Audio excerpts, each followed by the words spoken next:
Hello friends, welcome back to my YouTube channel Ravi agent science. Friends, आज के इस lecture में हम कंप्यूटर के कुछ इंपॉर्टेंट वन लाइनर क्वेश्चंस को डिस्कस करेंगे।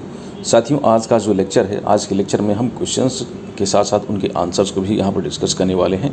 तो जो फॉर्मेट होगा जो है क्वेश्चंस का, वन लाइनर क्वेश्चंस का, पहले हम क्वेश्चंस कुछ जानेंगे, क्वेश्चंस कौन सा क्वेश्चन है, और साथ ही साथ हमने इस लेक्चर में उसका आंसर भी हमने लिखा हुआ है, तो उसको भी आप यहाँ पर देख सकेंगे स्क्रीन पर। तो आइए लेक्चर को स्टार्ट करते हैं। चूँकि बहुत सारे क्वेश्चंस को हमने कवर किया है इसमें, तो मुझे लगता है कि शायद इसमें 250 से प्लस कुछ क्वेश्चंस हैं जो इस लेक्चर में इंक्लूड किए गए हैं। तो अगर टाइम को हम वेस्ट करेंगे तो फिर ज़्यादा लेक्चर लंबा हो जाएगा, इसलिए ज़्यादा टाइम को वेस्ट ना करते हुए लेक्चर को स्टार्ट करते हैं और जानते हैं कंप्यूटर के कुछ इंपॉर्टेंट लाइनर्स के बारे में, जो कि आपके एग्ज़ाम के लिए काफ़ी ज़्यादा बेनिफिटेड होने वाले हैं, जो कि आपके एग्ज़ाम के लिए काफ़ी ज़्यादा लाभदायक होने वाले हैं। तो आइए स्टार्ट करते हैं लेक्चर को। तो सबसे पहला क्वेश्चन हम जो लेक्चर में स्टार्ट करने वाले हैं साथियों, वो है कंप्यूटर का आविष्कार किसने किया था। क्वेश्चन है कंप्यूटर का आविष्कार किसने किया था। तो कंप्यूटर का आविष्कार किया था चार्ल्स बेबेज ने, और ये 1830 के समय में किया गया था। अगला क्वेश्चन देखें, फादर ऑफ कंप्यूटर किसे कहा जाता है। तो father of computer Charles Babbage को ही कहा जाता है। तो Charles Babbage he father of computer के रूप में जाने जाते हैं। अगला क्वेश्चन है, इलेक्ट्रॉनिक कंप्यूटर के आविष्कारक कौन हैं। तो इलेक्ट्रॉनिक कंप्यूटर के आविष्कारक के रूप में माना जाता है जॉन मैचेली और जे प्रेस्टर एकल्ट को। तो इनका भी नाम याद रखिएगा। इलेक्ट्रॉनिक कंप्यूटर के आविष्कारक हैं जॉन मैचेली और जे प्रेस्टर एकल्ट। नेक्स्ट अगला क्वेश्चन है, भारत में कंप्यूटर का आविष्कार कब और कहाँ हुआ था। तो भारत में कंप्यूटर का आविष्कार भारतीय सांख्यिकी संस्थान यानी इंडियन स्टैटिस्टिकल इंस्टीट्यूट कोलकाता में 1952 में किया गया था। ये भी इंपॉर्टेंट फैक्ट है, इस क्वेश्चन को भी याद रखिएगा। अगला क्वेश्चन देखें साथियों, कंप्यूटर की कितनी पीढ़ियाँ विकसित हुई हैं। तो अभी तक जो है कंप्यूटर की कितनी जनरेशन जो है अभी अस्तित्व में आई हैं। तो कंप्यूटर की 5 पीढ़ियाँ अभी तक विकसित हुई हैं, आपका आंसर है। कंप्यूटर की पीढ़ियों का इतिहास या जनरेशन ऑफ कंप्यूटर के बारे में बताइए। तो सबसे पहले हम जानते हैं फर्स्ट जनरेशन कंप्यूटर। एक मिनट, क्वेश्चन हमारा था जो है कंप्यूटर की पीढ़ियों के इतिहास या जनरेशन ऑफ कंप्यूटर के बारे में बताइए, क्वेश्चन है। और इसी क्वेश्चन से रिलेटेड कुछ अगले क्वेश्चंस दिए गए हैं, या कह सकते हैं अब हमारा जो टॉपिक है वो कंप्यूटर के जनरेशन से रिलेटेड है। तो इस कंप्यूटर के जनरेशन से रिलेटेड हमारा जो पहला क्वेश्चन है कि फर्स्ट जनरेशन कंप्यूटर किस पर आधारित था। तो जो पहला जनरेशन था वो आधारित था जो है इसका जो टाइम पीरियड है वो 1946 से लेकर 1959 तक है, और इस टाइम पीरियड में जो है वैक्यूम ट्यूब का इस्तेमाल किया जाता था। तो फर्स्ट जनरेशन कंप्यूटर किस पर आधारित था, तो वैक्यूम ट्यूब पर आधारित था। अगला क्वेश्चन देखें जो कंप्यूटर के जनरेशन से रिलेटेड है, वो है साथियों सेकेंड जनरेशन कंप्यूटर किस पर आधारित था। तो आंसर है सेकेंड जनरेशन के कंप्यूटर में ट्रांजिस्टर का प्रयोग किया जाता था, ट्रांजिस्टर इसमें इस्तेमाल किया जाता था। तो पहले वाली जनरेशन फर्स्ट जनरेशन में वैक्यूम ट्यूब का, और दूसरे सेकेंड जनरेशन में ट्रांजिस्टर का इस्तेमाल किया जाता था। अगला क्वेश्चन है जनरेशन से ही रिलेटेड, वो है कि थर्ड जनरेशन कंप्यूटर किस पर आधारित था। तो थर्ड जनरेशन में इंटीग्रेटेड सर्किट का इस्तेमाल किया गया था, यानी आईसी जो है फर्स्ट टाइम इस्तेमाल किया गया था थर्ड जनरेशन में। फोर्थ जनरेशन कंप्यूटर किस पर आधारित था। तो फोर्थ जनरेशन के कंप्यूटरों में वेरी लार्ज स्केल इंटीग्रेटेड यानी आपका VLSI का इस्तेमाल किया गया था। तो फोर्थ जनरेशन में VLSI का इस्तेमाल किया गया था। इसका फुल फॉर्म है वेरी लार्ज स्केल इंटीग्रेशन। इसका इस युक्ति का, इस डिवाइस का इस्तेमाल किया गया था। सबसे पहला कंप्यूटर का क्या नाम था। तो जो फर्स्ट जो कंप्यूटर था, यानी जब कंप्यूटर के निर्माण की बात होने लगी तो फर्स्ट टाइम जो कंप्यूटर की जैसी कुछ संस्था बनी थी तो उसे अबेकस कहा गया था। तो याद रखिएगा, तो सबसे पहले कंप्यूटर का नाम अबेकस है। नेक्स्ट अगला क्वेश्चन है, प्रथम इलेक्ट्रॉनिक कंप्यूटर कब बना था। तो पहला जो इलेक्ट्रॉनिक कंप्यूटर था 1945 में इनैक या electronic numerical integrator and computer, इसका पूरा नाम है इनैक का। 1945 में नवंबर में 1945 में बना था, और इसे बनाया था जॉन मैचेली और जे प्रेस्टर एकल्ट, जिन्हें क्या कहा जाता है, ये जो आपका इलेक्ट्रॉनिक कंप्यूटर से रिलेटेड है। इसको हम क्वेश्चन को पढ़ चुके हैं। तो अगला क्वेश्चन है, विश्व का सबसे तेज़ कंप्यूटर का क्या नाम है। तो साथियों, अभी जो वर्तमान समय विश्व का सबसे तेज़ कंप्यूटर है वो जापान का है, फुगाकू। तो जापानीज सुपर कंप्यूटर फुगाकू जो है विश्व का सबसे तेज़ कंप्यूटर बनाता है। नेक्स्ट अगला क्वेश्चन है, भारत में निर्मित पहला कंप्यूटर का क्या नाम है। तो भारत में जो निर्मित पहला कंप्यूटर है वो सिद्धार्थ कंप्यूटर है। अगले क्वेश्चन को देखते हैं, कंप्यूटर को हिंदी में क्या कहते हैं। तो कंप्यूटर का जो हिंदी वर्जन है या हिंदी में इसका जो नाम है वो संगणक है। नेक्स्ट क्वेश्चन देखते हैं, ब्रेन ऑफ कंप्यूटर किसे कहा जाता है। तो ब्रेन ऑफ कंप्यूटर कहा जाता है CPU को। CPU का जो फुल फॉर्म है वो है सेंट्रल प्रोसेसिंग यूनिट। तो ब्रेन ऑफ कंप्यूटर CPU को यानी सेंट्रल प्रोसेसिंग यूनिट इसका पूरा नाम है, इसको कहा जाता है। अगला क्वेश्चन साथियों है, कंप्यूटर के फिजिकल डिवाइस को क्या कहा जाता है, मतलब जिसको आप वो टच कर सकते हैं। तो कंप्यूटर की जो फिजिकल डिवाइस होती है उसे हार्डवेयर कहते हैं। तो सबको पता है कंप्यूटर की जो फिजिकल डिवाइस होती है उसे हार्डवेयर कहते हैं। अबेकस का आविष्कार कहाँ किया गया था। तो साथियों, अबेकस का आविष्कार किया गया था चाइना यानी चीन में। नेक्स्ट अगला क्वेश्चन है, CPU और प्राइमरी मेमोरी कहाँ होती है। तो CPU और प्राइमरी मेमोरी जो होती है वो मदरबोर्ड में होती है, आपका आंसर है मदरबोर्ड। नेक्स्ट अगला क्वेश्चन है माइक्रो कंप्यूटर है। माइक्रो कंप्यूटर क्या है? तो माइक्रो कंप्यूटर एक पर्सनल कंप्यूटर होता है। माइक्रो कंप्यूटर एक पर्सनल कंप्यूटर है। साथियों, अगर आप लेक्चर के बारे में थोड़ा सा डिटेल में पढ़ना चाहते हैं तो हमने कंप्यूटर से रिलेटेड 2 लेक्चर अपने इस चैनल पर अपलोड किया हुआ है ऑलरेडी पहले ही, तो वहाँ पर जाकर के आप थोड़ा सा डिटेल जा सकते हैं। लेकिन ये जो लेक्चर अभी हम कंडक्ट कर रहे हैं ये भी आपको समझने के लिए काफ़ी पर्याप्त हो सकता है। आगे चलते हैं। पहला माइक्रो प्रोसेसर विकसित किया गया था। तो साथियों, पहला माइक्रो प्रोसेसर इंटेल ने विकसित किया था 1971 में। नेक्स्ट अगला क्वेश्चन है कंप्यूटर में EX का क्या मतलब होता है? तो साथियों, EX का मतलब .ex का मतलब होता है EXE का मतलब होता है एग्जीक्यूटिबल, ठीक है। तो EXE का मतलब होता है एग्जीक्यूटिबल, इसका पूरा नाम होता है EXE, जो शॉर्ट में लिखा जाता है .exe मीन्स होता है एग्जीक्यूटिबल। नेक्स्ट अगला क्वेश्चन देखते हैं। फदारा पंच कार्ड के नाम से किसे जाना जाता है? तो साथियों, हरमन होलेरिथ को कहा जाता है फदारा पंच कार्ड। तो फदारा पंच कार्ड के नाम से जाना जाता है हरमन होलेरिथ को माना जाता है फदारा पंच कार्ड। ऑपरेटिंग सिस्टम के स्टार्टअप की प्रक्रिया को क्या कहते हैं? तो साथियों, ऑपरेटिंग सिस्टम की जो स्टार्टअप की प्रक्रिया होती है उसे बूटिंग कहते हैं। नेक्स्ट अगला क्वेश्चन देखिए, ईमेल का फुल फॉर्म क्या होता है? तो ईमेल का जो फुल फॉर्म होता है वो होता है इलेक्ट्रॉनिक मेल। अगला क्वेश्चन देखते हैं साथियों, भारत का प्रथम कंप्यूटर साक्षर जिला कौन सा है? तो पहला डिस्ट्रिक्ट जो कंप्यूटर साक्षर डिस्ट्रिक्ट के रूप में जाना जाता है भारत का, तो वो है कंप्यूटर साक्षरता में पहला जो प्रथम जिला है वो मल्लपुरम है। मल्लपुरम केरल का होगा, जो भारत के केरल राज्य में स्थित है। तो भारत के केरल राज्य में स्थित मल्लपुरम जो डिस्ट्रिक्ट है वो भारत का पहला कंप्यूटर साक्षर जिला है, डिस्ट्रिक्ट है। WWW के आविष्कारक और संस्थापक कौन से हैं? WWW जो लिखा जाता है आपका, तो इसके आविष्कारक और संस्थापक कौन हैं? तो वो हैं टिम बर्नर्स-ली, ठीक है, टिम बर्नर्स-ली। WWW के आविष्कारक यानी WWW के आविष्कारक हैं टिम बर्नर्स-ली। नेक्स्ट आगे चलते हैं। अगला क्वेश्चन देखते हैं, इंटरनेट का आविष्कार किसने किया था? तो इंटरनेट का आविष्कार किया था विंसर्ट और बॉबकॉन ने। तो इंटरनेट के आविष्कारक हैं विंसर्ट और बॉबकॉन। नेक्स्ट अगला क्वेश्चन देखते हैं साथियों, किसी प्रोग्राम में बग का क्या मतलब होता है? तो साथियों, बग का मतलब होता है एरर। बग मीन्स होता है एरर यानी गलती। तो कंप्यूटर में जब कोई एरर्स होती है तो उसे बग कहा जाता है। भारत में विकसित परम सुपर कंप्यूटर को कहाँ पर बनाया गया था? तो इसे बनाया गया था सीडैक में। नेक्स्ट अगला क्वेश्चन देखिए, कंप्यूटर की परमानेंट मेमोरी किसे कहते हैं? तो साथियों, रोम जो होती है, रीड ओनली मेमोरी, रोम को कंप्यूटर की परमानेंट मेमोरी कहा जाता है। नेक्स्ट अगला क्वेश्चन देखें साथियों, तो कंप्यूटर की टेम्परेरी मेमोरी किसे कहा जाता है? तो रैम जो होती है, रैंडम एक्सेस मेमोरी, इसे कंप्यूटर की टेम्परेरी मेमोरी के रूप में जाना जाता है। अगला क्वेश्चन है, कंप्यूटर की पहली विकसित भाषा कौन सी है? तो फोर्ट्रान जो है, फोर्ट्रान कंप्यूटर की पहली विकसित भाषा है। लेजर प्रिंटर में कौन सा लेजर प्रयोग में लाया जाता है? तो आंसर है आपका अर्धचालक लेजर। लेजर प्रिंटर में अर्धचालक लेजर इस्तेमाल किया जाता है। नेक्स्ट अगला क्वेश्चन है, IC चिप्स बनाने में किसका इस्तेमाल किया जाता है? तो साथियों, जो इलेक्ट्रॉनिक सर्किट इंटीग्रेटेड सर्किट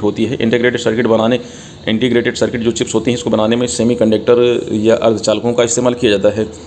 अगला क्वेश्चन है, IC चिप्स बनाने के लिए किस सेमीकंडक्टर का उपयोग किया जाता है? तो सिलिकॉन का इस्तेमाल किया जाता है। तो IC जो होती हैं वो उसको बनाने के लिए सिलिकॉन का ज़्यादातर इस्तेमाल किया जाता है। IC जो सर्किट है या इंटीग्रेटेड सर्किट जो है, चिप का आविष्कार किसने किया था? तो JS किल्वी ने किया था।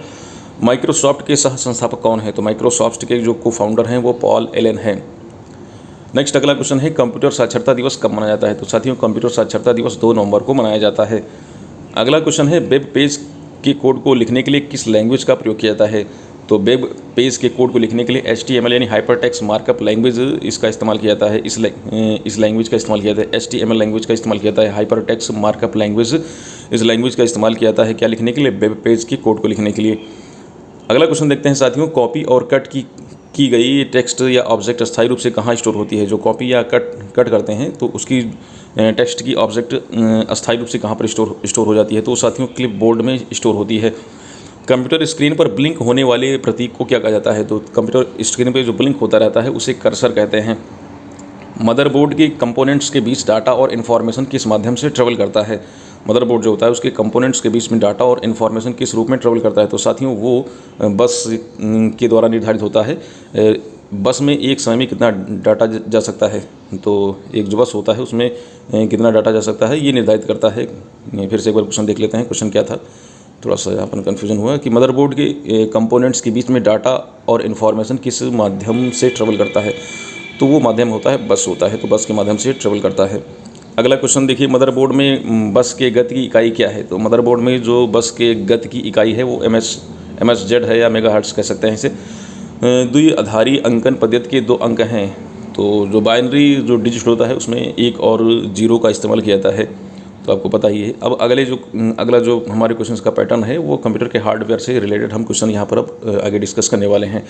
तो इनपुट डिवाइस का क्या काम है? इनपुट डिवाइस जो होती है कंप्यूटर में डाटा को इनपुट करने के लिए इस्तेमाल की जाती है।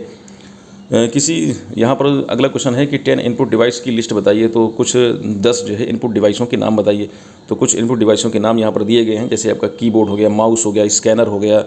Keyboard, mouse, scanner, joystick, light pen, microphone, bar code reader या ग्राफिक्स टैबलेट्स, और आपका एक दो और हैं वेब कैम एंड ट्रैक वाली। तो ये कुछ हैं इनपुट डिवाइस हैं। तो एक बार फिर से आप देख लीजिए कौन कौन से इनपुट डिवाइस हैं। कीबोर्ड है, माउस है, स्कैनर है, joystick, light pen, microphone, bar code reader. एक क्वेश्चन इसमें से जरूर आएगा, कन्फर्म है इसमें से, ठीक है। Bar code reader, graphic tablets और web cam and track ball. तो पूछ सकता है ट्रैक बॉल किस प्रकार की डिवाइस है? तो साथियों ट्रैक बॉल जो है आपका इनपुट डिवाइस है। कीबोर्ड तथा माउस क्या है? कीबोर्ड और माउस ये दोनों इनपुट डिवाइस हैं। जॉयस्टिक का क्या उपयोग किया जाता है? तो जॉयस्टिक से जो है गेम खेला जाता है, तो गेम खेलने के लिए इस्तेमाल किया जाता है। ट्रैक बॉल किस हार्डवेयर से मिलता जुलता है? ट्रैक बॉल माउस से मिलता जुलता एक डिवाइस है, इनपुट डिवाइस है। कंप्यूटर में आउटपुट डिवाइस का क्या काम होता है? जो कंप्यूटर जो होती है, कंप्यूटर में आउटपुट डिवाइस का काम ये होता है कि ये CPU से प्रोसेस डाटा को यूजर तक पहुँचाने का काम करता है। थोड़ा सा ये यहाँ पर मामला गड़बड़ हो गया है, फिर से आगे देखते हैं। अगला क्वेश्चन, कुछ मुख्य आउटपुट डिवाइस के नाम बताइए। तो कुछ मुख्य आउटपुट डिवाइस के नाम जैसे आपका यहाँ पर दिए गए हैं, कंप्यूटर स्पीकर है, GPS है, हेडफोन्स है, मॉनिटर है, और भी आगे दिए गए हैं इसमें। प्रिंटर है, प्रोजेक्टर है, साउंड कार्ड है, वीडियो कार्ड है, एंड ब्रेल रीडर है, एंड प्लॉटर। ये कुछ हैं आउटपुट डिवाइस, तो इनको भी आप याद रखिएगा। इनपुट से आउटपुट में रूपांतरण किसके द्वारा किया जाता है? तो इनपुट से आउटपुट में रूपांतरण जो है CPU के द्वारा किया जाता है। सेंट्रल प्रोसेसिंग यूनिट जो होती है उसके द्वारा जो है इनपुट से आउटपुट में ट्रांसफ़र कह सकते हैं कि मॉडिफिकेशन या रूपांतरण या चेंज किया जाता है। अगला क्वेश्चन देखते हैं, कंप्यूटर के प्रोसेसर की गति को किस यूनिट में मापा जाता है? तो कंप्यूटर के प्रोसेसर की गति को हर्ट्ज़ में मापा जाता है। कंप्यूटर के डाटा प्रोसेसिंग पावर को किस यूनिट में मापा जाता है? तो कंप्यूटर के डाटा प्रोसेसिंग पावर को मापा जाता है मिप्स में, या मिलियन इंस्ट्रक्शन पर सेकंड मिप्स में मापा जाता है कंप्यूटर के डाटा प्रोसेसिंग पावर को। अगला क्वेश्चन है साथियों, कंप्यूटर के मेन सर्किट बोर्ड को क्या कहा जाता है? तो कंप्यूटर का जो मेन सर्किट बोर्ड है उसे मदरबोर्ड कहते हैं। नेक्स्ट अगला क्वेश्चन देखते हैं, CPU की स्पीड मापने के लिए किस पैरामीटर का उपयोग किया जाता है? तो CPU की स्पीड मापने के लिए क्लॉक स्पीड का इस्तेमाल किया जाता है। अगला क्वेश्चन है, CPU और मेमोरी के बीच में डाटा ट्रांसफ़र करने के लिए किसका उपयोग किया जाता है? तो CPU और मेमोरी के बीच में डाटा ट्रांसफ़र करने के लिए इस्तेमाल किया जाता है डाटा बस का। नेक्स्ट अगला क्वेश्चन है साथियों, कंप्यूटर से डिलीट की हुई सभी फाइलें कहाँ पर पाई जाती हैं? तो कंप्यूटर से जो डिलीट की हुई फाइलें होती हैं वो रिसाइकिल बिन में आपको देखने को मिल जाएंगी, तो वहाँ पर आप जाकर के देख सकते हैं कि आपने कौन सी फाइलें डिलीट की हुई है। अगला क्वेश्चन है, कंप्यूटर स्क्रीन पर माउस के द्वारा किसी ऑब्जेक्ट को खींचकर एक स्थान से दूसरे स्थान पर ले जाना क्या कहलाता है? तो एक स्थान से दूसरे स्थान पर ले जाना ये कहलाता है ड्रैग एंड ड्रॉप, तो इसे ड्रैग एंड ड्रॉप कहते हैं। तो किसी भी कंप्यूटर स्क्रीन पर माउस की सहायता से जब किसी ऑब्जेक्ट को खींचकर एक स्थान से दूसरे स्थान पर ले जाते हैं तो उसे ड्रैग एंड ड्रॉप कहा जाता है। अगला क्वेश्चन है साथियों, किसी फाइल की प्रॉपर्टीज़ को देखने या एक्सेस के लिए माउस के कौन से क्लिक का उपयोग किया जाता है? तो राइट क्लिक का उपयोग किया जाता है, तो सबको पता ही है। फ्लॉपी डिस्क में डेटा कहाँ पर रिकॉर्ड होता है? तो वो ट्रैक्स में रिकॉर्ड हो जाता है। फ्लॉपी डिस्क में जो डेटा रिकॉर्ड होता है वो ट्रैक्स में रिकॉर्ड होता है। आगे चलते हैं, कंप्यूटर का वो भाग जिसे हम छू सकते हैं उसे क्या कहते हैं? तो उसे हार्डवेयर कहते हैं। तो इससे सिंपल क्वेश्चन क्या हो सकता है? प्रिंटर कितने प्रकार के होते हैं साथियों? तो प्रिंटर 2 प्रकार के होते हैं। प्रिंटर के 2 प्रकार कौन कौन से हैं? तो प्रिंटर के 2 प्रकार हैं, एक इम्पैक्ट प्रिंटर और दूसरा होता है नॉन इम्पैक्ट प्रिंटर। तो एक इम्पैक्ट प्रिंटर होता है और दूसरा होता है non impact printer. Dot matrix printer किसका उदाहरण है? तो डॉट मैट्रिक्स जो प्रिंटर होता है ये इम्पैक्ट प्रिंटर का एग्जाम्पल है। अगला क्वेश्चन है, कई लाइन को जोड़ने के लिए कौन सा उपकरण उपयोग किया जाता है? तो इसके लिए इस्तेमाल करते हैं रूटर का इस्तेमाल किया जाता है। बूटअप पर पहला कंप्यूटर निर्देश कहाँ से प्राप्त होता है? तो साथियों बूटअप पर पहला कंप्यूटर निर्देश कहाँ से प्राप्त होता है? तो आंसर है आपका रोम बायोस से ये निर्देश प्राप्त होता है। अगला क्वेश्चन है, हार्ड डिस्क में डाटा कहाँ पर स्टोर होता है? तो वो सेक्टर्स में स्टोर हो जाता है। हार्ड डिस्क में जो है डाटा सेक्टर्स में स्टोर होता है। मॉनिटर की रिफ्रेश रेट को मापा जाता है, तो वो हर्ट्ज़ में मापते हैं। मॉनिटर की रिफ्रेश रेट को हर्ट्ज़ में मापा जाता है। CPU की प्रोसेसिंग पावर को तेज़ करने के लिए CPU और रैम के बीच में निम्न में से किसका उपयोग किया जाता है? तो साथियों इनमें से कैसे मेमोरी का इस्तेमाल किया जाता है? CPU की प्रोसेसिंग पावर को तेज़ करने के लिए कैसे मेमोरी का इस्तेमाल किया जाता है। आगे चलते हैं। अब हमारा जो क्वेश्चंस का जो पैटर्न है वो है आपका स्टोरेज यूनिट से रिलेटेड कुछ वन लाइनर। तो पहला क्वेश्चन है इसमें, कंप्यूटर स्टोरेज में एमबी, जीबी, टीबी, पीबी का फुल फॉर्म क्या होता है। तो साथियों इससे रिलेटेड कुछ फुल फॉर्म यहाँ पर दिए गए हैं। पहले केबी का दिया है, केबी में सबका किलोबाइट, और एमबी में सबका मेगाबाइट, जीबी में सबका गीगाबाइट, एंड टीबी में सबका टेराबाइट, एंड पीबी का मतलब होता है पेटाबाइट। तो ये कुछ फुल फॉर्म यहाँ पर आपको दिए हैं और आपके लिए इंपॉर्टेंट है, तो उसको आप याद कर लीजिएगा। आगे चलते हैं, कंप्यूटर स्टोरेज को कैसे मापा जाता है। तो साथियों कंप्यूटर स्टोरेज को मापने की जो है कुछ यूनिट यहाँ पर दी गई हैं। जैसे 4 बिट बराबर 1 निबल होता है, 8 बिट बराबर 1 बाइट होता है, और 1024 बाइट बराबर 1 केबी होता है, और 1 केबी बराबर 1024 बाइट होता है। 1 MB इज इक्वल आपका 1024 आपका केबी की, और 1 GB बराबर होता है 1024 MB के, 1 TB बराबर 1024 GB के, और 1 PB बराबर 1024 TB के। तो ये सब कुछ यूनिट दी गई हैं, आप इसको एक चाहें तो स्क्रीनशॉट ले लें और याद कर लें, बहुत ही ज़्यादा इंपॉर्टेंट है। आगे चलते हैं, कंप्यूटर का डाटा कहाँ पर स्टोर होता है। तो कंप्यूटर का जो डाटा होता है वो हार्ड डिस्क ड्राइव में स्टोर हो जाता है। अगला क्वेश्चन है, 5 कुछ कॉमन स्टोरेज डिवाइसेस के नाम बताइए। तो कुछ 5 कॉमन स्टोरेज डिवाइसेस के नाम यहाँ पर आपको दिए गए हैं। USB फ्लैश ड्राइव है, हार्ड डिस्क है, ऑप्टिकल डिस्क है, रैम है, और फ्लॉपी डिस्क है। ये कुछ स्टोरेज डिवाइसेस हैं, तो उसको आप याद कर लीजिए। वोलेटाइल मेमोरी किसे कहा जाता है। तो जिस मेमोरी में इन्फॉर्मेशन परमानेंटली स्टोर नहीं होती है उसे वोलेटाइल मेमोरी कहते हैं। यानी पावर ऑफ होने पर या सिस्टम के बंद होने पर वोलेटाइल मेमोरी में जो डाटा है वो इन्फॉर्मेशन अपने आप ही डिलीट हो जाते हैं। तो इस प्रकार की मेमोरी को वोलेटाइल मेमोरी कहा जाता है। मतलब आप कंप्यूटर को ऑफ करेंगे या सिस्टम आपका बंद हो जाएगा तो जो वोलेटाइल मेमोरी में जो डाटा है वो अपने आप जो है डिलीट हो जाएगा। तो इस प्रकार की मेमोरी को वोलेटाइल मेमोरी कहा जाता है। रैम किस प्रकार की मेमोरी है। तो साथियों रैम एक प्रकार की वोलेटाइल मेमोरी है। नॉन वोलेटाइल मेमोरी किसे कहते हैं। तो जिस मेमोरी में इन्फॉर्मेशन जो है परमानेंटली स्टोर होती है उसे नॉन वोलेटाइल मेमोरी कहते हैं। और इस प्रकार की जो मेमोरी होती है पावर ऑफ होने पर या सिस्टम के बंद होने पर भी इन्फॉर्मेशन और डाटा जो है वो मेमोरी में सुरक्षित होते हैं। रोम किस प्रकार का मेमोरी है साथियों। तो रोम एक नॉन वोलेटाइल मेमोरी है। स्मॉलेस्ट यूनिट ऑफ मेमोरी यानी मेमोरी की सबसे छोटी इकाई क्या है। तो मेमोरी की सबसे छोटी इकाई को बाइट्स कहते हैं। बिट या बाइट्स में कौन छोटा है। क्वेश्चन है बिट्स या बाइट में कौन छोटा है। तो साथियों बिट सबसे छोटा यूनिट है। फ्लॉपी ड्राइव की स्टोरेज क्षमता कितनी होती है। तो फ्लॉपी ड्राइव की स्टोरेज क्षमता होती है 1.44 MB की होती है। चुंबकीय डिस्क पर किसकी परत चढ़ी होती है। जो चुंबकीय डिस्क होती है मैग्नेटिक डिस्क, इस पर किसकी लेयर चढ़ी होती है। तो आयरन ऑक्साइड की लेयर चढ़ी होती है। कंप्यूटर आंकड़ों में अशुद्धि को क्या कहा जाता है। तो साथियों इससे रिलेटेड क्वेश्चन हम ऑलरेडी पहले पढ़ ही चुके हैं, तो फिर से यहाँ पर बता देते हैं। जो कंप्यूटर आंकड़ों में जो अशुद्धि होती है उसे बग कहते हैं, और तकनीकी भाषा में सॉफ्टवेयर बग कहा जाता है। तो जब टेक्निकल कोई एरर आ जाती है तो इसे सॉफ्टवेयर बग कहते हैं, और ऐसे आप बग बोल सकते हैं। अगला क्वेश्चन है डाटा प्रोसेसिंग का क्या अर्थ है। तो डाटा प्रोसेसिंग का अर्थ होता है डाटा को उपयोगी बनाना। एनालिटिकल इंजन का आविष्कार किसने किया था। तो चार्ल्स बेबेज ने किया था। एनालिटिकल इंजन का आविष्कार चार्ल्स बेबेज के द्वारा किया गया था। वेबसाइट से पहले आने वाले HTTP का क्या, वेबसाइट से पहले आने वाला HTTP यानी हाइपरटेक्स्ट ट्रांसफ़र प्रोटोकॉल जो होता है क्या होता है। तो वो एक प्रकार का प्रोटोकॉल है। डेटाबेस से संबंधित सॉफ्टवेयर क्या है। तो MS एक्सेस डेटाबेस से संबंधित सॉफ्टवेयर है। वायरस का पूरा नाम क्या होता है। तो वायरस का जो पूरा नाम है वो है virtual information resource under seize. तो ये वायरस का पूरा नाम होता है। वायरस मीन्स आपका virtual information resource under seize. अगला क्वेश्चन है अनसोलिसिटेड ईमेल को क्या कहता है। अनसोलिसिटेड ईमेल जो होता है उसे स्पैम कहते हैं। पेन ड्राइव क्या है। तो पेन ड्राइव एक स्टोरेज डिवाइस है। SSD का फुल फॉर्म क्या होता है। SSD का जो पूरा नाम है सॉलिड स्टेट ड्राइव। SSD क्या है। SSD एक प्रकार का स्टोरेज डिवाइस है। यह डाटा ओरिजिनली स्टोर करता है और यह एक न्यू टेक्नोलॉजी है। अगला क्वेश्चन है कंप्यूटर में रिसेंटली यूज इन्फॉर्मेशन कहाँ पर स्टोर होती है। तो वो कैसे मेमोरी में स्टोर हो जाती है। हार्ड डिस्क किस प्रकार की मेमोरी है। तो हार्ड डिस्क एक प्रकार की नॉन वोलेटाइल मेमोरी है। अगला क्वेश्चन है, तो ये अभी जो हम क्वेश्चन पढ़ने वाले हैं ये आपका कंप्यूटर पे की जो है वन लाइनर, ये कीबोर्ड से कुछ रिलेटेड आपके वन लाइनर हैं। तो आइए क्वेश्चंस को डिस्कस करते हैं। तो पहला क्वेश्चन है इसमें कंट्रोल शिफ्ट और अल्ट को क्या कहा जाता है। तो ये जो कीज़ होती हैं, ये जो बटनें होती हैं कंट्रोल शिफ्ट और अल्ट इन्हें क्या कहता है। तो ये सब मॉडिफायर की होती हैं, इन सबको मॉडिफायर की कहा जाता है। कंप्यूटर बंद करने की प्रक्रिया क्या कहलाती है। तो कंप्यूटर बंद करने की जो प्रक्रिया होती है उसे शट डाउन कहा जाता है। कंप्यूटर चालू करने की प्रक्रिया क्या होती है। तो कंप्यूटर चालू करने की प्रक्रिया को बूटअप कहा जाता है। आगे चलते हैं, कीबोर्ड में फंक्शन कीज़ की संख्या होती है। तो फंक्शन कीज़ होती हैं 12, और कंट्रोल प्लस C किसका शॉर्टकट है। तो कंट्रोल प्लस C जो है आपका ये शॉर्टकट होता है कॉपी करने का। और कट करने के लिए कौन सी जो है आपका शॉर्ट की इस्तेमाल करते हैं। तो कंट्रोल प्लस X को जब आप दबाते हैं तो कट हो जाता है कोई भी मैटर। पेस्ट के लिए कौन सा कीबोर्ड शॉर्टकट है। तो इसके लिए कंट्रोल प्लस V को इस्तेमाल करते हैं।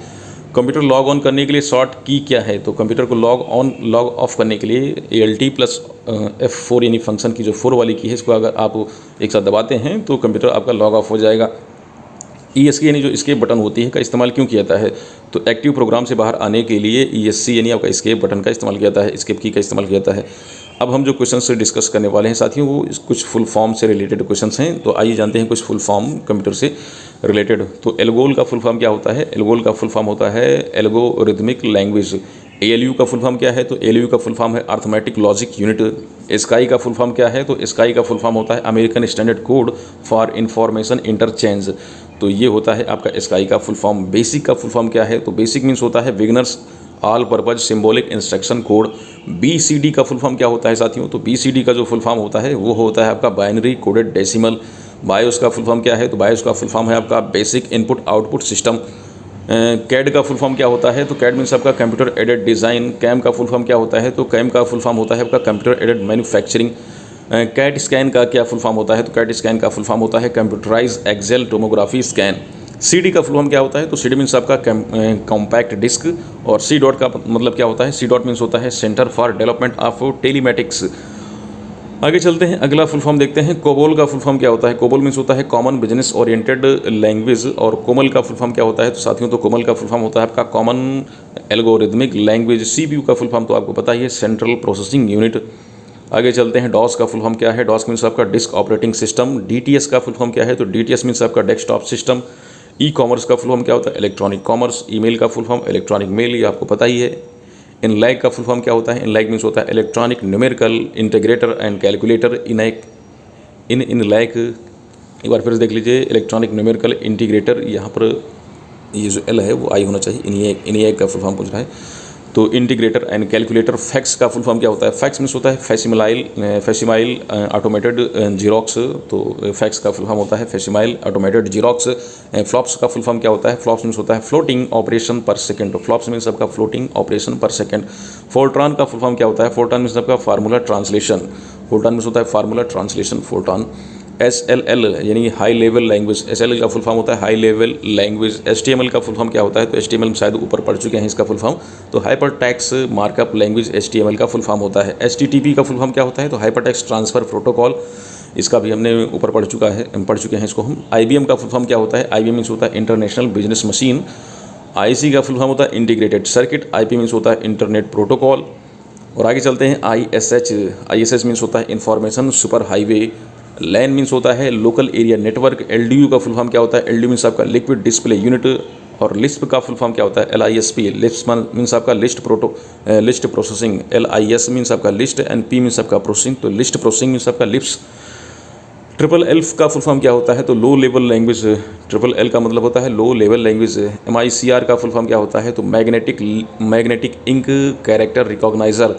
MICR मीन्स होता है magnetic ink character recogniser. MIPS का फुल फॉर्म क्या होता है? तो millions of instruction per second MIPS। तो MIPS किसकी यूनिट है? हम इसको पढ़ चुके हैं ऊपर। तो आप हमें कमेंट बॉक्स में बताइए MIPS किसकी यूनिट है।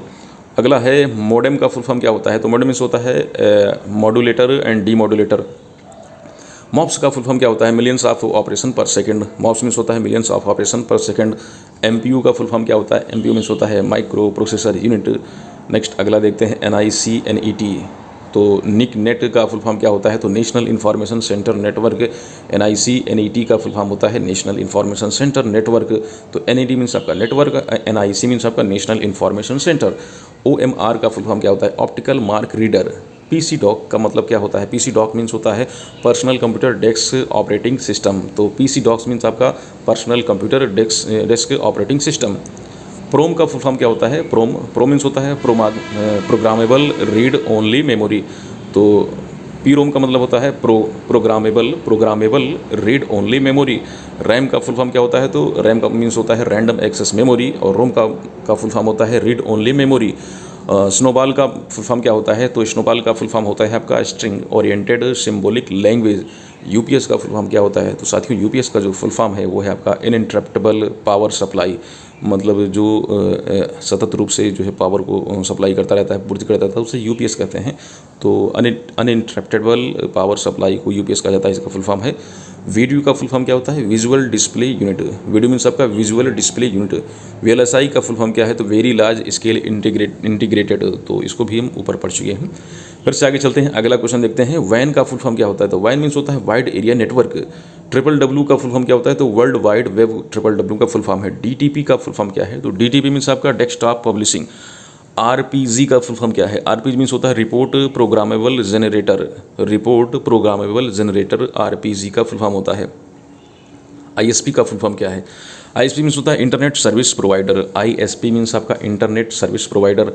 अब हम जो क्वेश्चंस पढ़ेंगे वो सॉफ्टवेयर से रिलेटेड कुछ क्वेश्चंस हैं। तो प्रोग्राम का वह समूह जिसमें दस्तावेजों का पूरा सेट होता है उसे कहते हैं सॉफ्टवेयर पैकेज। तो प्रोग्राम का वह समूह जिसमें दस्तावेजों का पूरा सेट होता है उसे कहते हैं सॉफ्टवेयर पैकेज। प्रोग्राम जो सिस्टम परफॉर्मेंस को कंट्रोल करने के लिए उपयोग किया जाता है उसे कहते हैं सिस्टम प्रोग्राम। प्रोग्राम जो चित्र टेक्स्ट बनाने और उसे समाचार पत्र में व्यवस्थित करने के लिए उपयोग किया जाता है उसे वर्गीकृत किया जाता है, तो उसे वर्गीकृत करते हैं डेस्कटॉप पब्लिशिंग पैकेज पर। अगला है माइक्रोसॉफ्ट विंडोज़ किस प्रकार का सॉफ्टवेयर है? तो साथियों माइक्रोसॉफ्ट विंडोज़ एक प्रकार का ऑपरेटिंग सिस्टम सॉफ्टवेयर है। माइक्रोसॉफ्ट वर्ड किस प्रकार का सॉफ्टवेयर है? तो माइक्रोसॉफ्ट वर्ड जो है एप्लीकेशन सॉफ्टवेयर होता है। SQL का पूरा नाम क्या होता है? SQL मीन्स आपका structured query language. Structured query language SQL का फुल फॉर्म होता है। अब साथियों जो क्वेश्चंस हम पढ़ेंगे वो इंटरनेट से रिलेटेड कुछ क्वेश्चन हैं। तो इंटरनेट का जनक किसे कहा जाता है? तो विंड सर्फ को कहा जाता है। इंटरनेट का जनक father of internet Vint Cerf को माना जाता है। शुरुआत में इंटरनेट किसके द्वारा विकसित किया गया था? तो जो शुरुआत में इंटरनेट विकसित किया गया था अर्पानेट के द्वारा विकसित किया गया था। तो अर्पानेट के द्वारा शुरुआत में इंटरनेट को विकसित किया गया था। वर्ल्ड वाइड वेब के आविष्कारक का है कौन हैं? तो वो हैं आपका टिम बर्नर्स-ली। टिम बर्नर्स-ली इसको हम इस क्वेश्चन को ऑलरेडी हम ऊपर पढ़ चुके हैं, ये दोबारा रिपीट हो गया है क्वेश्चन। वेबसाइट के एड्रेस को क्या कहा जाता है? तो वेबसाइट के एड्रेस को डोमेन कहते हैं। इसको याद रखिए, इंपॉर्टेंट क्वेश्चन है। वेबसाइट के एड्रेस को डोमेन के नाम से जाना जाता है। URL का पूरा नाम क्या होता है? तो यूनिफॉर्म रिसोर्स लोकेटर URL का पूरा नाम है। ईमेल किसकी तरह है? तो ईमेल पत्र लिखने जैसा है। इंटरनेट एक्सेस करने के लिए कम से कम कितनी रैम होनी चाहिए? तो इंटरनेट एक्सेस करने के लिए कम से कम 32 MB की रैम होनी चाहिए। आगे चलते हैं। IP एड्रेस का पूरा नाम क्या है? तो IP एड्रेस का जो पूरा नाम है वो है internet protocol address. IP address means आपका इंटरनेट प्रोटोकॉल एड्रेस। TCP का पूरा नाम क्या है? तो TCP मीन्स आपका होता है transmission control protocol. TCP means आपका ट्रांसमिशन कंट्रोल प्रोटोकॉल। नेट का पूरा नाम क्या है? नेट मीन्स होता है नेटवर्क एड्रेस ट्रांसलेटर। तो नेटवर्क एड्रेस ट्रांसलेटर नेट का पूरा नाम है, नेट का फुल फॉर्म है। AI का फुल फॉर्म क्या है? AI मीन्स आपका आर्टिफिशियल इंटेलिजेंस। Artificial intelligence. अब हम जो क्वेश्चंस पढ़ेंगे साथियों वो बेसिक इंटरनेट के कुछ क्वेश्चंस और उनके आंसर्स हैं। तो नॉस का फुल फॉर्म क्या है? नॉस मीन्स होता है आपका नेटवर्क ऑपरेटिंग सिस्टम। और गूगल क्रोम मोजिला फायरफॉक्स, ये इंपॉर्टेंट क्वेश्चन है, इसको आप याद करिएगा जरूर। गूगल क्रोम मोजिला फायरफॉक्स आपका Microsoft Edge safari web browser, internet explorer, opera browser, ये सब क्या है? तो साथियों ये सब वेब ब्राउज़र हैं। तो वेब ब्राउज़र के कुछ एग्जाम्पल ऊपर दिए गए हैं, तो इनको आप याद कर लीजिए, बहुत ही ज़्यादा इंपॉर्टेंट ये क्वेश्चन है। अगला क्वेश्चन है इंटरनेट पर मौजूद सर्वर को किस नाम से जाना जाता है? तो इंटरनेट पर जो मौजूदा सर्वर होता है उसे होस्ट के नाम से जाना जाता है। एक कंप्यूटर यूज़र इंटरनेट की मदद से किसी दूसरे कंप्यूटर से फाइल को ले सकता है, या प्रोसेस किसकी मदद से होती है? तो ये प्रोसेस होती है FTP की मदद से, यानी फाइल ट्रांसफ़र प्रोटोकॉल की मदद से। MIME का पूरा नाम क्या होता है? MIME का मतलब होता है MIME मीन्स होता है आपका मल्टीपल इंटरनेट मेल एक्सटेंशंस। तो मल्टीपल इंटरनेट मेल एक्सटेंशन आपका MIME का पूरा नाम है। कौन सा डोमेन नॉन प्रॉफिटेबल ऑर्गेनाइजेशन के लिए यूज होता है? तो .org जो आपका नॉन प्रॉफिटेबल ऑर्गेनाइजेशन के लिए यूज किया जाता है। इंटरनेट इंफ्रास्ट्रक्चर और सर्विस प्रोवाइडर के लिए कौन से डोमेन एक्सटेंशंस का उपयोग किया जाता है? तो इंटरनेट इंफ्रास्ट्रक्चर और सर्विस प्रोवाइडर के लिए .net डोमेन का इस्तेमाल किया जाता है, .net। इंटरनेट का दूसरा नाम क्या है? तो साथियों इंटरनेट का जो दूसरा नाम है वो है आपका साइबर स्पेस। इंटरनेट का दूसरा नाम है साइबर स्पेस। इंटरनेट का जो दूसरा नाम है वो है साइबर स्पेस। अगला क्वेश्चन है सॉफ्टवेयर जो उपयोगकर्ता को वेब पेज दिखाने की अनुमति देता है उसे क्या कहते हैं? तो वो कहलाता है इंटरनेट ब्राउज़र। निम्नलिखित में से कौन सी भाषा ब्राउज़र में एनिमेशन और गेम खेलने के लिए प्रयोग की जाती है? तो साथियों वो है जावा। जावा का जो इस्तेमाल किया जाता है वो एनिमेशन और गेम खेलने के लिए किया जाता है। इंटरनेट पर एक कंप्यूटर की पहचान किसके द्वारा की जाती है? इंटरनेट पर एक कंप्यूटर की पहचान किसके द्वारा की जाती है? तो साथियों इंटरनेट पर कंप्यूटर की पहचान करते हैं IP एड्रेस के द्वारा। अगला क्वेश्चन है एक वेबसाइट से दूसरी वेबसाइट पर जाना क्या कहलाता है? तो एक वेबसाइट से दूसरी वेबसाइट पर जाना ब्राउजिंग कहलाता है। लॉगिन नेम और पासवर्ड के वेरिफिकेशन को क्या कहता है? तो एथेंटिकेशन कहते हैं। तो लॉगिन नेम और पासवर्ड के वेरिफिकेशन को एथेंटिकेशन कहा जाता है। इंटरनेट पर उपलब्ध सॉफ्टवेयर बग को फ्री अपडेट कहलाती है। इंटरनेट पर जो उपलब्ध सॉफ्टवेयर बग की जो फ्री अपडेट होती है उसे पैच कहते हैं। आगे चलते हैं। एक ईमेल पते में उपयोगकर्ता नाम और डोमेन नाम को अलग करने के लिए उपयोग किए जाने वाला प्रतीक है। तो वो प्रतीक है आपका जिसे आप कहते हैं @। तो इंटरनेट ईमेल में एक ईमेल में जो है उपयोगकर्ता नाम और डोमेन को अलग करने के लिए उपयोगकर्ता नाम और डोमेन को अलग करने के लिए सिंबल का इस्तेमाल किया जाता है। एक शैक्षणिक संस्थान के डोमेन नाम में आमतौर पर क्या देखने को मिलता है? तो साथियों वो है आपका .edu। edu मीन्स आपका एजुकेशन से रिलेटेड। तो एक शैक्षणिक संस्थान है तो उसमें जो डोमेन होगा .edu होता है। ईमेल का जनक कौन है? तो साथियों ईमेल का जनक कहा जाता है रे टॉमलिंसन को। तो रे टॉमलिंसन को ईमेल का जनक कहा जाता है। तो साथियों ये था आज का लेक्चर, और आज के लेक्चर में हमने लगभग 250 से प्लस क्वेश्चंस को डिस्कस किया। मुझे उम्मीद है कि ये लेक्चर आपको पसंद आया होगा, और आपके जो एग्ज़ाम्स होने वाले हैं जो हो रहे हैं, या फिर जो आप जिन एग्ज़ाम्स की तैयारी कर रहे हैं कंप्यूटर बेस हैं, तो उसके लिए ये लेक्चर आपके लिए बहुत ज़्यादा लाभदायक होने वाला है। तो लेक्चर कैसा लगा, अपने सुझाव, अपने जो है प्रतिक्रिया जो है हमें कमेंट बॉक्स में जरूर दीजिएगा। जल्द ही एक नए लेक्चर के साथ आपसे मुलाकात करते हैं। तब तक ऐसे ही लेक्चर को देखते रहिए, ऐसे ही वीडियो को लाइक करते रहिए। जल्द आपसे मुलाकात करते हैं, तब तक के लिए जय हिंद, जय भारत।